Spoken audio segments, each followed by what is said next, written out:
This is a diplomatic job, and diplomatically the message has been conveyed to Pakistan CDA.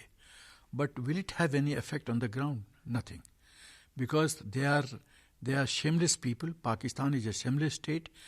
No matter how much advice you give, only one thing Pakistan listens to is that you do arm twisting of Pakistan, and then Pakistan will be on the back foot and in the defensive mode. Mere talks are not going to impress Pakistan at all, because when the intention is not good, when the intention is to create terror, no matter how much you tell a thief that you don't do theft, will thief behave? That is the case with Pakistan. So I think this is required as a diplomatic measure, but on the ground nothing is going to happen. What is going to happen is that proactive mode, aggressive approach by Indian Army, targeting their bunkers, destroying their bunkers, putting Pakistan in defensive mode. It's most unfortunate, and my respects to the departed martyr. And as I have mentioned earlier, that India needs to be in more aggressive mode and proactive mode, because Pakistan is a state which only listens to arm twisting. There is no other language that Pakistan understands, and therefore, once we start targeting their 76 launch pads near LOC, once we start targeting their military camps, then only Pakistan DGMO will come on the line and request DGMO India to soften down their stand and let ceasefire be restored. That is the only language. Only when Pakistan is in defensive mode, then DGMO Pakistan talks to DGMO India. Otherwise, they continue with this effort. You see, the complete terrorism which is getting exported from Pakistan is handiwork of Hafiz Saeed, that is Lashkar-e-Tauba, Jaish-e-Mohammed, Masood Azhar, and Salahuddin. So therefore, this incident has been totally engineered and masterminded by Jaish-e-Mohammed. And Masood Azhar's own brother was tasked to coordinate all the activities regarding creating this terror. And so this is an intelligence input, and this is a correct input. And they had a big design to create a big terror, something like Pulwama attack in Kashmir. Because of this Jila Parishad elections in Jammu and Kashmir, it is the leaders are bound to contact people. There is going to be a massive contact program. Many people are going to assemble, and therefore that becomes a very easy and attractive target. And that was the aim of Jaish-e-Mohammed, to create terror, create maximum people, have Pulwama type effect, and try to score point and try to calm down the temperature which is rising within Pakistan with regard to frustration against Pakistan Army. ये diplomatic दृष्टिकोण से सही कदम है, लेकिन इसका प्रभाव पाकिस्तान पे कुछ नहीं पड़ेगा. पाकिस्तान एक बेशरम और एक थेथर देश है. आतंकवाद भेजता है, उसके बाद आतंकवाद को डिसोन करता है, डिनाई करता है कि हमारा काम नहीं है. नॉन स्टेट एक्टर्स, ये सब जितने आतंकी हैं, हाफिज सईद वगैरह वगैरह, सलाहुद्दीन, मसूद अजहर, ये सब नॉन स्टेट एक्टर्स बन जाते हैं, जबकि सच में है कि वो मेन स्टेट एक्टर्स हैं. पाकिस्तान आर्मी तो नपुंसक आर्मी हो, तो हिंदुस्तान आर्मी से लड़ नहीं सकती. तो वो इन लोगों का सहायता लेके, और जब ये पकड़े जाते हैं और इनका नाम आता है तो बोलते हैं नॉन स्टेट एक्टर्स है. तो डिप्लोमेटिक तरह से ठीक है, लेकिन ज़मीनी स्तर पे हमको पाकिस्तान का आर्म ट्विस्टिंग करना पड़ेगा, डिफेंसिव मोड में डालना पड़ेगा, उनके बंकर्स बर्बाद करना पड़ेगा. जब हम एग्रेसिव मोड में आते हैं तो सीधे DGMO लाइन पे आता है, हॉटलाइन है DGMO इंडिया, DGMO पाकिस्तान के बीच में, और कहता है कि सीज़ फायर हम लोग को रिस्टोर करना चाहिए. पाकिस्तान को जितना थप्पड़ मारोगे ना, उतना पाकिस्तान सुधरेगा. इसको मैं बोलता हूँ लेमन जूस स्ट्रेटजी. जितना दबाओगे नींबू को, उतना रस निकलेगा. पाकिस्तान को जितना दबाओगे, बैकफुट पे डालोगे, उतना वो बिहेव करेगा.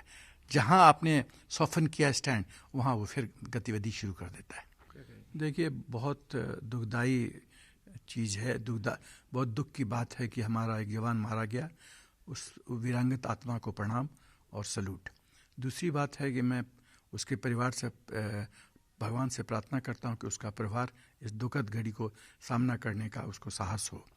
तीसरी बात जो मैं कहना चाहता हूं कि 1947 से हम देख रहे हैं कि रूटीन अफेयर हो गया है, कोई ना कोई जवान मारा जाता है.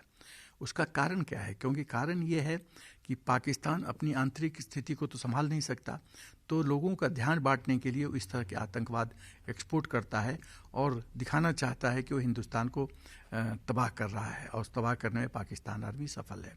चौथी बात तो मैं कहना चाहता हूँ कि जब तक हम एग्रेसिव मोड में नहीं आएंगे तब तक पाकिस्तान सुधरने वाला नहीं है। और एग्रेसिव मोड में आने का एक ही तरीका है कि पाकिस्तान के मिलिट्री टारगेट्स को टारगेट किया जाए, आतंकवाद के जो सेंटर्स हैं उनको बर्बाद किया जाए, LOC के ये जो 76 लॉन्च पैड्स हैं उनको बर्बाद किया जाए, और हमको स्टैंड ऑफ मोड में, स्टैंड ऑफ का मतलब कि इंटरनेशनल बॉडी के अपने तरफ से, अपने ही भौगोलिक क्षेत्र में से हम अपना मिसाइल सिस्टम, ड्रोन्स ऐसा इस्तेमाल करके इन लोगों को ध्वस्त कर सकते हैं। और भूतकाल में ऐसा होता रहा है कि जब भी हिंदुस्तान की सेना एग्रेसिव मोड में आती है तो पाकिस्तान का DGMO हॉटलाइन पे सीधे आता है और DGMO इंडिया को, हिंदुस्तान को कहता है कि सीज़ फायर होना चाहिए। तो इसको मैं बोलता हूँ लेमन जूस स्ट्रैटेजी। जितना नींबू को निचोड़ोगे उतना जूस निकलेगा, जितना पाकिस्तान को दबाओगे, निचोड़ोगे, उतना वो बिहेव करेगा। जहाँ आपने कुछ ढीलापन दिखाया तो वापस फिर वो अपनी हरकत पे आ जाता है, क्योंकि कुत्ते की पूंछ टेढ़ी की टेढ़ी रहती है। आप 6 महीना पाइप में डाल दो, वो सुधरने वाला नहीं है। 2 ही विकल्प है। यदि फाइनल कोई पूछे कि इस आतंकवाद का फाइनल हमको छुटकारा कब मिलेगा, पाकिस्तान की मौत। और दूसरा टेम्प्रोरी मेजर है कि अब जब तक मौत नहीं देते हैं, सजाए मौत नहीं देते हैं, तब तक इनको डिफेंसिव मोड में रखने की ज़रूरत है। देखिए, ये तो हम लोग को ज्ञात ही है कि चाहे लश्कर तौबा हो, चाहे HM हो, चाहे JEM हो, वो आतंकवाद के केंद्र बिंदु हैं।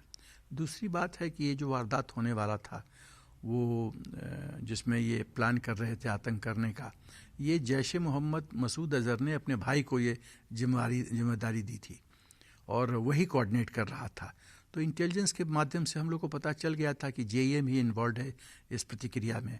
और बहुत अच्छी बात है कि सुरक्षा बलों ने इसको लोकेट किया और इसके पहले कि वो अंजाम देते आतंक, वो उसको मार दिया गया, पूरे ट्रक को उड़ा दिया गया। क्योंकि देखिए, ट्रक में से 11 AK-47 मिले हैं। इसका मतलब है इनका उद्देश्य था, बहुत बड़ा उद्देश्य था। इनको पुलवामा टाइप अटैक करने का प्लान था। और उसमें फिर श्रीनगर में, क्योंकि नगरोटा वगैरह में ये जिला परिषद का इलेक्शन हो रहा है, तो भीड़ तो लगेगी, तो उसके लिए JEM के लिए बहुत अट्रैक्टिव टारगेट है। लेकिन मैं एक सुझाव देना चाहता हूँ जम्मू एंड कश्मीर के पुलिस को, कि मेरे मन में एक प्रश्न उठ रहा है कि ये सांबा से इंटर कैसे किए यार? इतना बड़ा सामान लेके तो ट्रक से ही घुसे होंगे, तो ये BSF क्या कर रही है? ट्रक घुसे कैसे? और जहाँ जहाँ नाका है वहाँ मेरा सुझाव है कि वहाँ पे आर्मी ट्रेंड स्निफर डॉग्स, जो कि बॉम्ब हथियार को सूंघ के भूखने लगते हैं, वो उनको डिप्लॉय किया जाए नाका पे।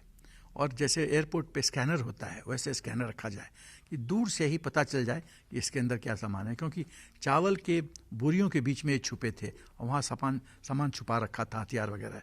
तो यदि ये करेंगे तो मेरा ख्याल है कुछ ना कुछ अच्छा प्रभाव होगा और इनके आतंकवाद की गतिविधि में गिरावट होगी। कहेंगे इस पे? देखिए, उस समय की हुकूमत, उस समय जो सरकार थी, बहुत ढीली सरकार थी। वो पाकिस्तान परिस्थिति में पाकिस्तान को खुश करने के मूड में रहती थी हमेशा। पुरानी सरकारों ने चीन और पाकिस्तान की आदत ख़राब कर दी है। आदत क्यों ख़राब की है? क्योंकि वो कहते थे हम घोर निंदा करते हैं। पाकिस्तान जानता था कि प्रधानमंत्री देश का हिंदुस्तान का बोलेगा घोर निंदा करता है, और उसके बाद कुछ होगा नहीं। आप समझिए कि 26/11 में कमांडो को बॉम्बे पहुंचने में 8 घंटे लगे। नॉर्मल सिविलियन फ्लाइट कितना लेता है? 1 घंटा 40 मिनट, और उनको 8 घंटे लगे। कमांडो क्या कर रहे थे? इसका मतलब कहीं ना कहीं सरकार निष्क्रिय थी। तो ये जो ये प्लान जो पाकिस्तान कर रहा है कि 26/11 टाइप कोई हादसा करे, वो अब मुमकिन नहीं है, क्योंकि मौजूदा सरकार और सुरक्षा बल बहुत सजग है।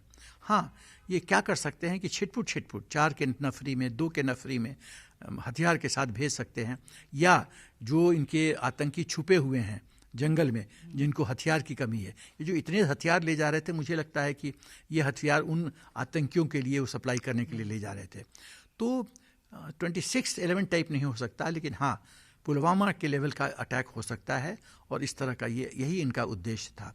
तो लेकिन अब इंटेलिजेंस हमारी बहुत अच्छी हो गई है, सुरक्षा बल बहुत सजग हैं, और वहाँ के कुछ लोकल्स भी हमको वाइटल इंटेलिजेंस सही टाइम पर दे रहे हैं। इसी का कारण है कि हम सफल हो रहे हैं।